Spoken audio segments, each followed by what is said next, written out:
got the magic happening. Girl, the feeling is great and I'm loving it. Hey, we got the magic happening. Everything that we need, everything that we pay, girl, the magic's happening. And the feeling is great and this feeling is great, girl, the magic happening.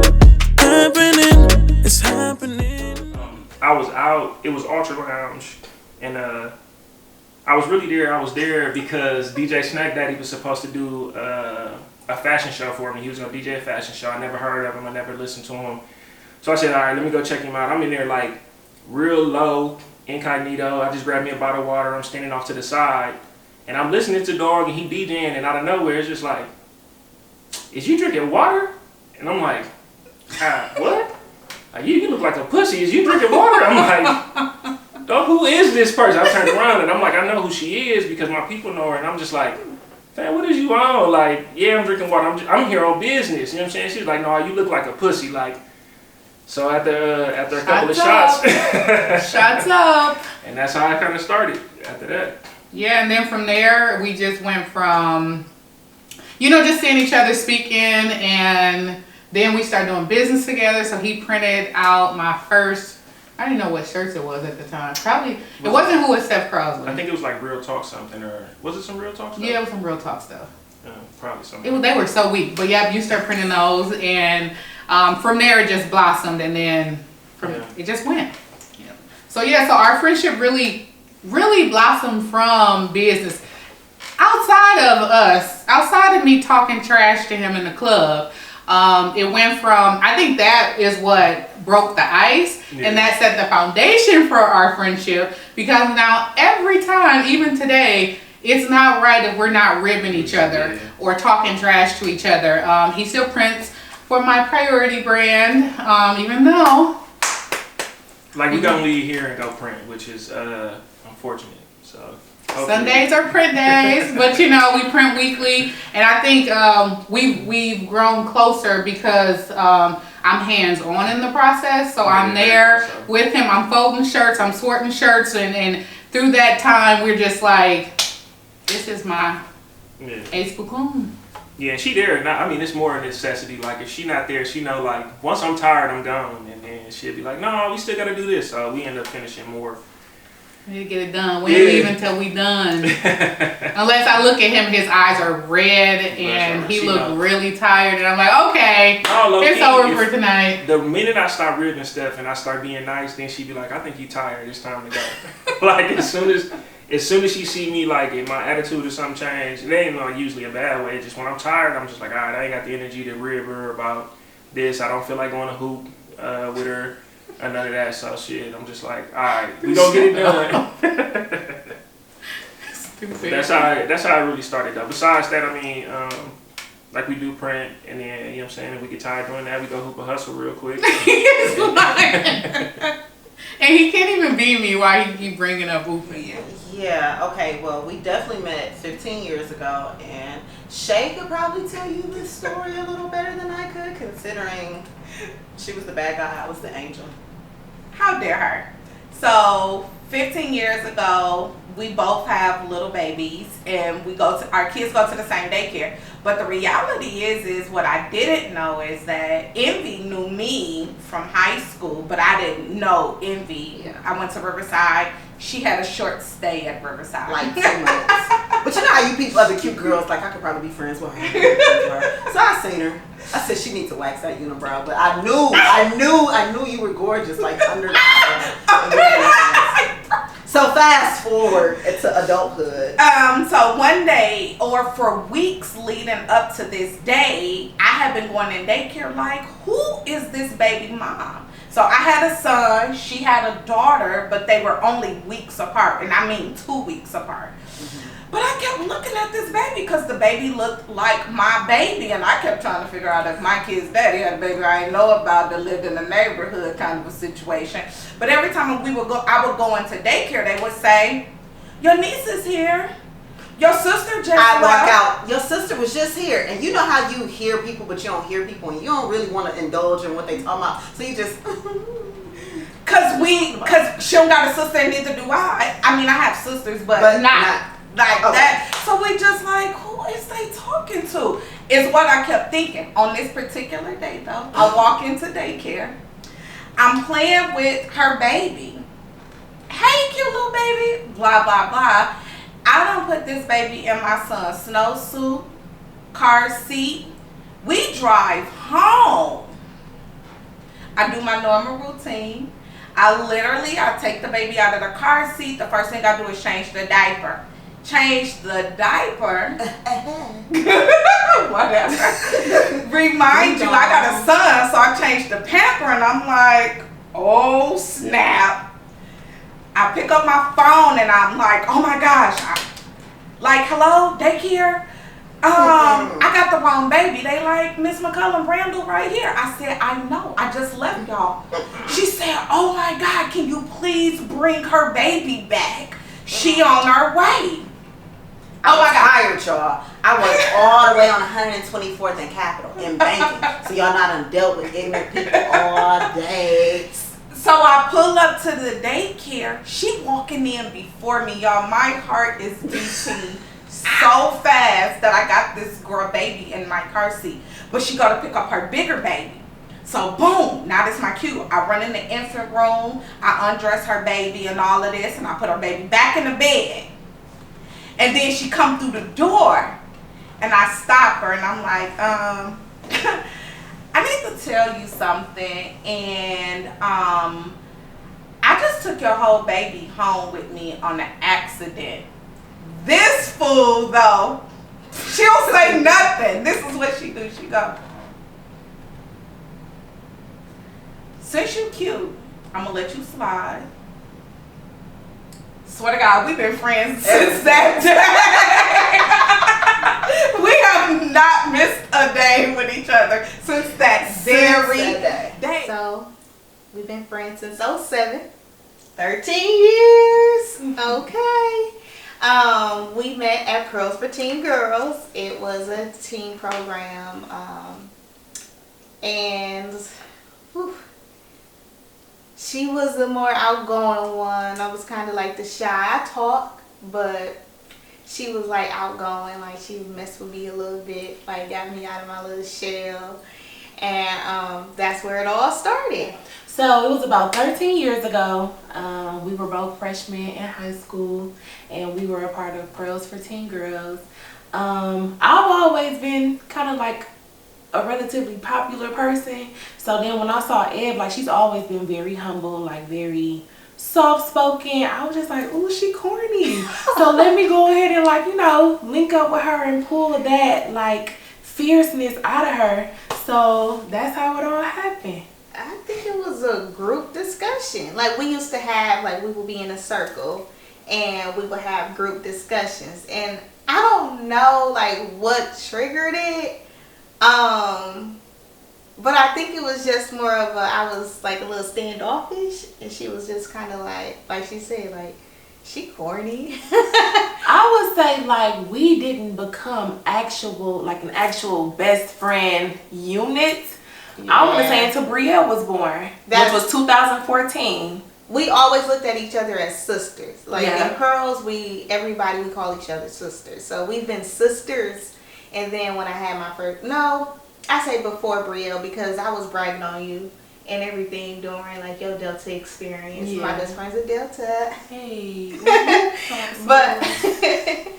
but I would say our college years. Yeah. It was our college years where we were like, okay, this is my best friend. Everybody knew Big Ed, Little Ed, but it was like, that was my best friend during college. Like, yeah. I would say we ran in the same circle from like 07 to 2014, so for 7 years. But what really put a stamp on us as best friends is when I just kind of stepped up to the plate and became Brielle's godmother. You know, like Ed would be kicking it, you know, just to have some free time as a mother, and I just always step up to the plate. If it wasn't for Brielle's, you know, grandmother or anybody else in her family who was taking care of her, I was right there staying the nights with my baby. Like, she was really my baby. Church. Yeah. Like, it was, yeah. It was, and then I think, like, as the years kind of went by, like, people just kind of started weeding themselves out, and it was just us at the top.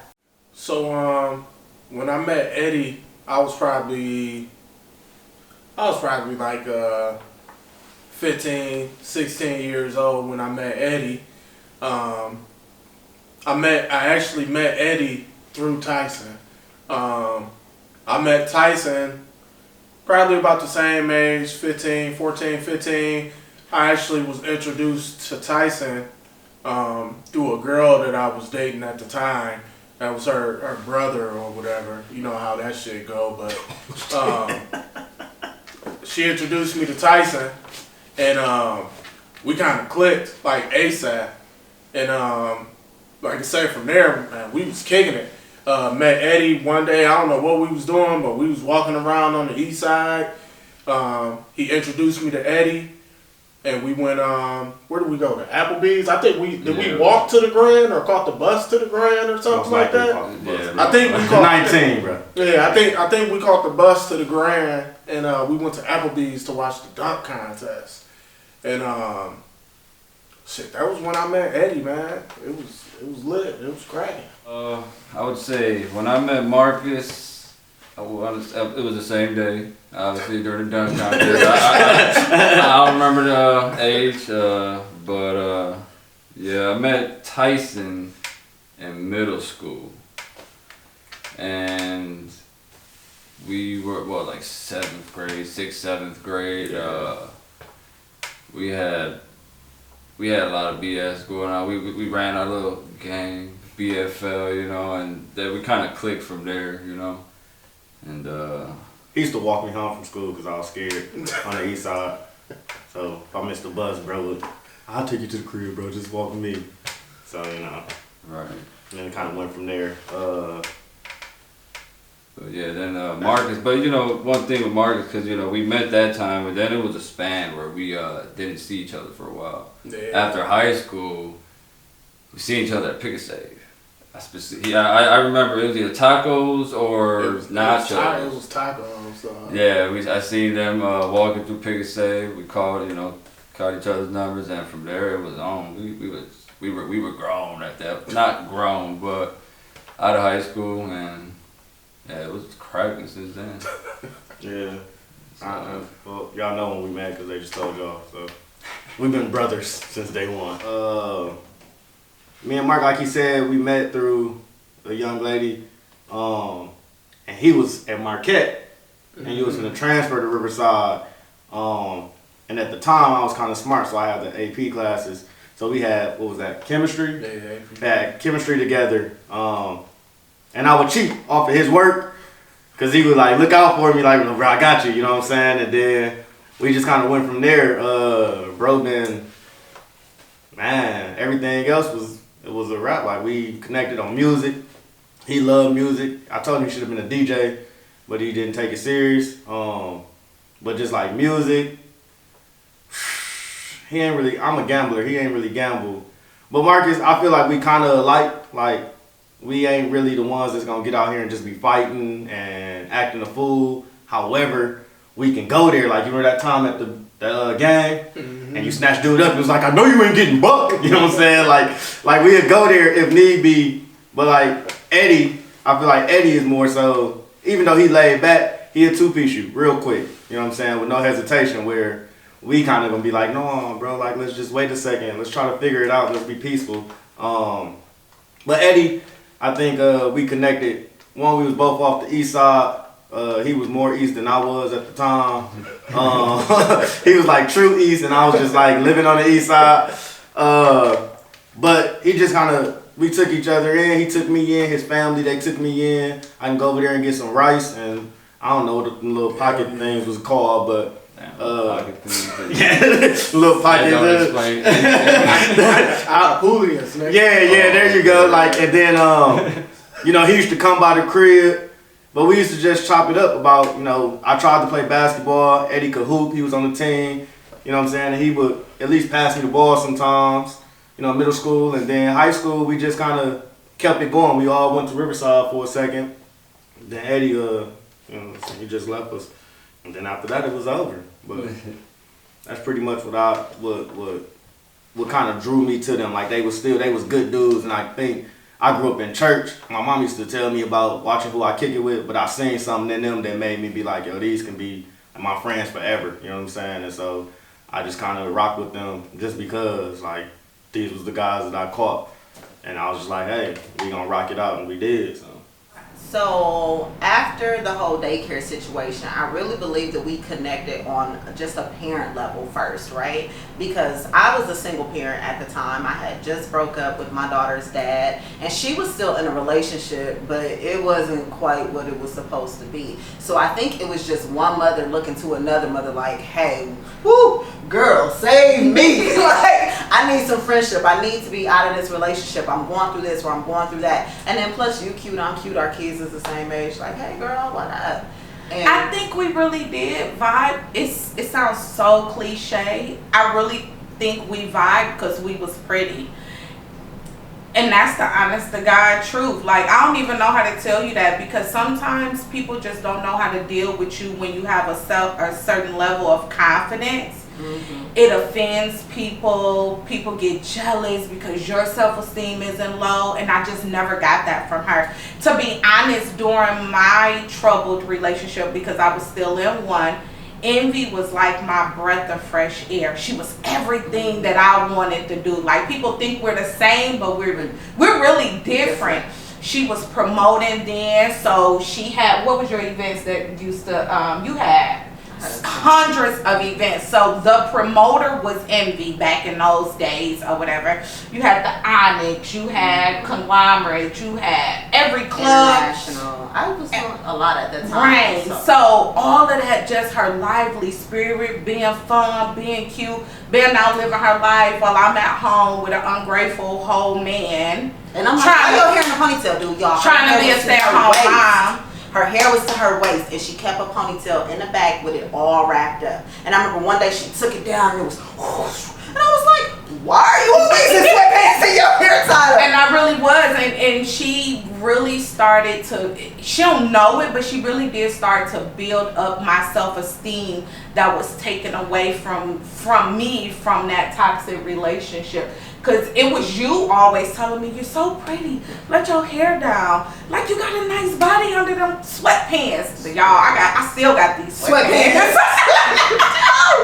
Like 20 years later. Burn them. But like, that's really what it was for me. So I felt like it was a new friendship. Yeah, so Louis and I, we connected,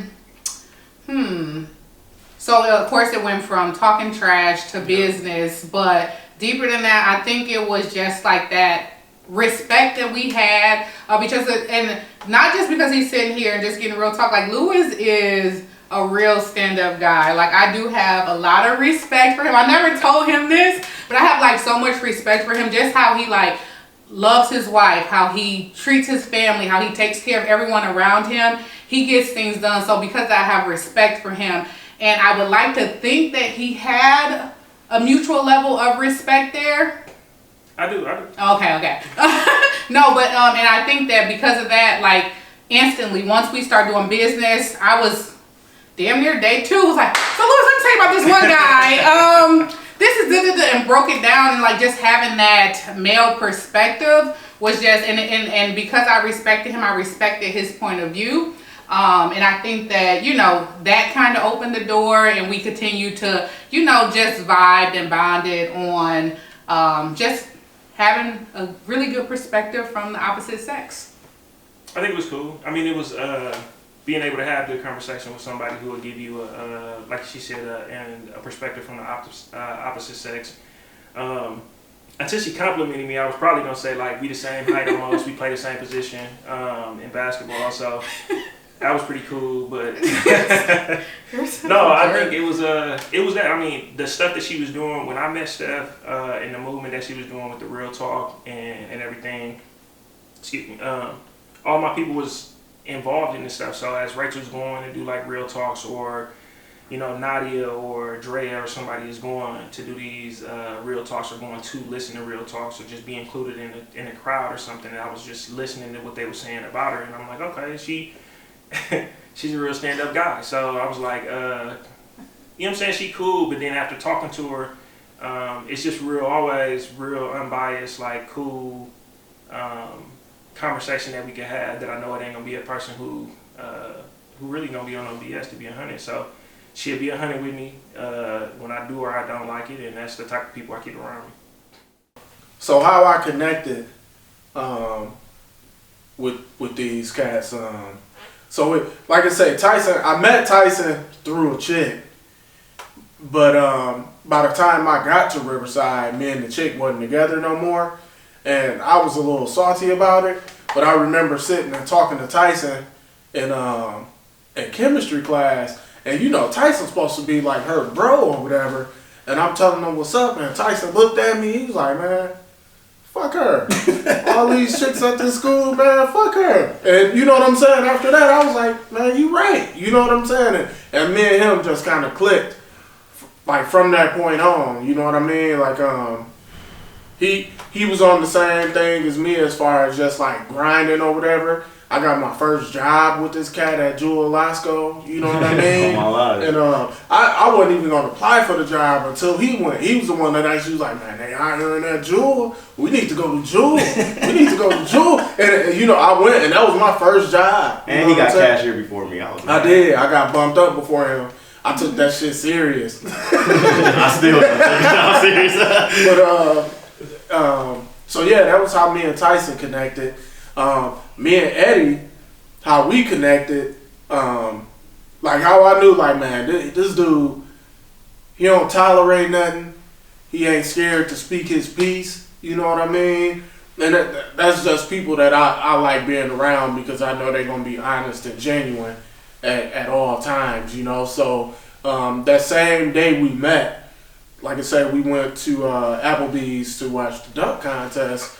And it was this cat with us, and you know, we was too young to drink.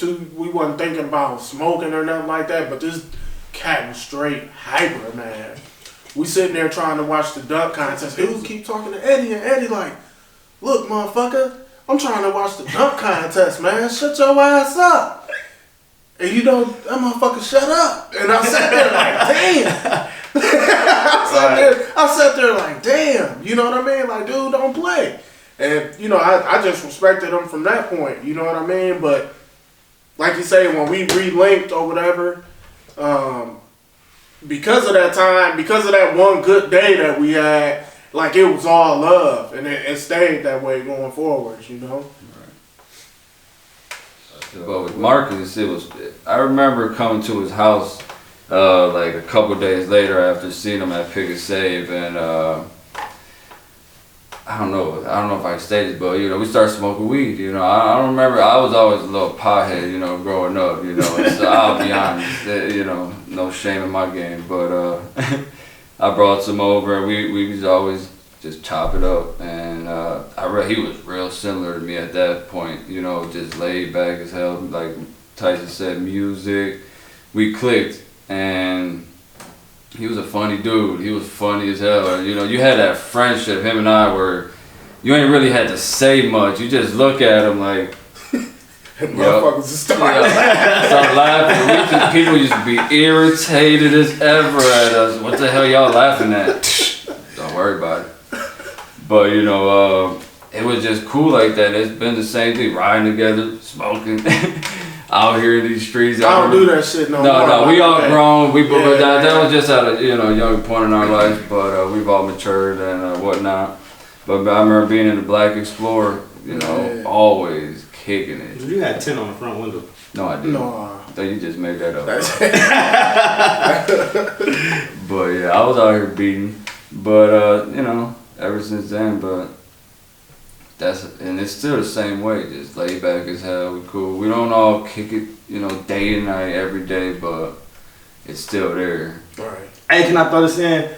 I respected them from I went off to the military. I was in Virginia, and a little situation happened with my mom and this chick, whatever. But I called them, like, no, just go to my mom's house. You know, I can't be there. Go over there, and they showed up, and even though we was bros, it was just a matter of like, yo, they gonna hold me down even when I'm not around, and I just always respected that, like, and so since then, like, they can call me, like he said, we don't talk all the time, but you call me, I'm coming, regardless if it's something good or bad, and I'm gonna rock with you. I'm just gonna tell you about yourself afterwards, but I just respected that always. Like, I think that was like one of the highlights of life too, is having people that was there to take care of my mama when I wasn't around. You know what I'm saying? So, yeah.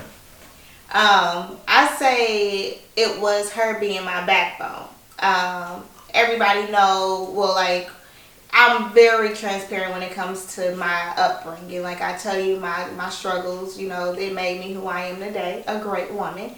But, like, she was there. That was my backbone. That was where I was only 22 when I had Brielle. It was, oh, you still gonna live your life here. This baby could come home with me. Like, we got this. Like, even, like, the days where, Brielle dad wasn't there. Well, he was absent, you know, or we had our little tough times before my marriage happened.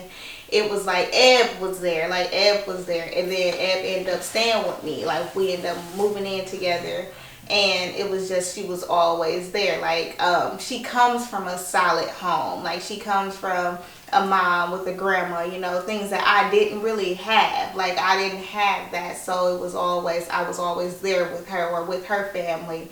And they treated me as if I was their own. Like, with most of my friends, that's usually how it goes. But with Ed family, it was more of a, you know, like, it was a hands-on experience, like, with my kids. Like, where a grandma would be like, oh, yeah, I'm taking Brielle to church on Sunday. Have her ready by 7. You know, like, I had to have my baby ready by 7 to go to church with Granny. Like, that's just how it was. Like, we had, and I think that's when our bond grew close. I would say the friendship actually clicked just going back to Brielle. Like, we had been hanging out, you know. Granted, I ended up leaving Milwaukee in 2011 to go to school, and Ed was still here, you know, hanging out. Just really, we were both adjusting to being adults, but just kind of like, she was in the Midwest, I was on the East Coast. So whenever I would come home, especially for the summertime, I would just always be there, and I got to see Eb in a different light. And I think that's where a lot of my respect for her grew,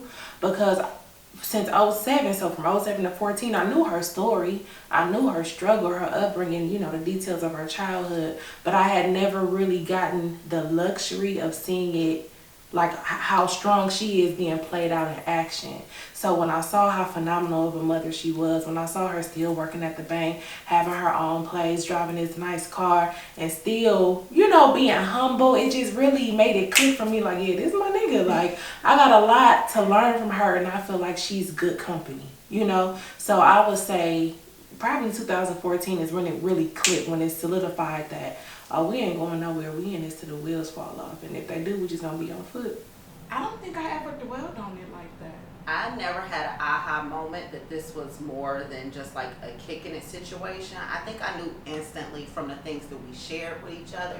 You know, you don't tell everybody, like, I hate it at home, my dude ain't nothing, you know, like, I'm a single parent. My daughter's dad had a baby on me just months prior to me having a baby. That's not stuff you share with, you know, just other random, you know, pretty girls. So I think in the beginning, we were just 100% honest with each other to say, like, I know this is what you see, or I know, you know, this is what's going on, but this is also me. This is another part of me. And being able to be vulnerable with someone that wasn't judging you. Yeah, that wasn't judging you. Like, that was huge. Because at the time, with me becoming into the whole social media person and everything, everybody had this, you know, thing. They see you on the internet. They assume that, you know, whatever they see is what they get, and they have no idea what you're dealing with at home, what you're dealing with as a parent, and so forth. So I think it was the honest, immediate energy that she and I shared. It was like, yep, nope, she my friend. Boom. It is what it is. And I never thought about it. I never dwelled on it like, oh my God, she's gonna be my friend forever. It just evolved to being my friend forever. But in a tough story, when I knew, like, oh my God, I love this girl because I wanted to kill some people behind you, was your Rain situation. And you called me, and we hadn't even been friends that long. And we hadn't, and then, So I had got jumped at a nightclub by some girls I did not know, like, had never seen a day before in my life. And this nightclub had like a catwalk, and you know, I'm the stuff, right? So I'm on the catwalk, and I'm, but my purse is on the floor, and a girl walks past me, and she picks up my purse and throws it over the balcony. And under us were some bartenders, so everybody turns around and they looking up, and I'm like, why are they looking up so crazy? Wait, because was that my purse? And it was like 6 girls, and we had a total of 1 fight inside, a fight in the parking lot, a fight at the gas station, 3 fights. And these girls beat me to like I was unconscious. Like when I got to the hospital, I had no idea what was going on, whatever. And I was with my other friend at the time, and it was just 2 of us. And these girls, I mean, y'all, they beat us to a pulp. And I remember telling her, and and your mama. Woo. So we needed to go pick your car up, and your mama called me. I cried so hard that like I was livid. Like I'd have found them and killed them for her. And it hadn't even been that longevity. Because even though she was in the party scene, I wasn't. For years though. Years. I hadn't went out with her. I hadn't went to none of her events or none of that. Because it was frowned upon from my kid's dad to like be out in that scene kind of a thing or whatever. So I didn't go to any of her events. But yeah, but that night, like that day, her mom called. No, just know she was ugly, and it hurt my feelings to I see was so her. ugly. I remember my baby asking me, "Mommy, are you gonna die?" Because my eyes were black. Like my mom had to take off from work, do FMLA just to walk me back and forth to the bathroom, y'all. And they were showing me these girls' pictures later, and I'm like, I've never seen them a day in my life. So yeah, like it grew. It grew on us or whatever, and yeah, so no. Just being vulnerable with each other, kind of like she said. That's no problem. It's great and it's feeling it's great, girl. The magic happening, it's happening.